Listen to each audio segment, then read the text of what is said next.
সবাইকে শুভেচ্ছা জানিয়ে শুরু করছি আজকের ভিডিও।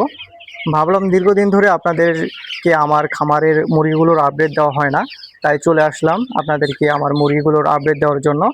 আপনারা দেখতে পাচ্ছেন আমার খামারের মুরগিগুলোর বয়স আজকে দিয়ে 15তম দিন, কিন্তু 15তম দিন হিসেবে মুরগির ওজন তুলনামূলকভাবে অনেক কম।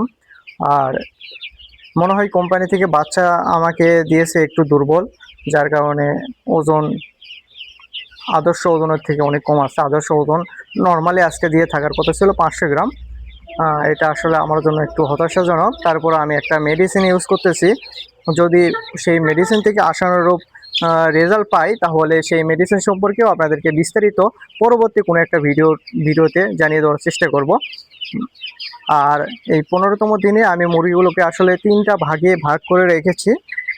এটা হচ্ছে এ ক্যাটাগরি, এটা হচ্ছে বি ক্যাটাগরি, আর ওইটা হচ্ছে সি ক্যাটাগরি, যাতে আমার মুরগিগুলোকে আলাদা আলাদাভাবে কেয়ার করতে পারি, যাতে সেই মুরগিগুলো যে মুরগির যে পরিমাণ আসলে কেয়ার দরকার সেই পরিমাণ যাতে করতে পারি।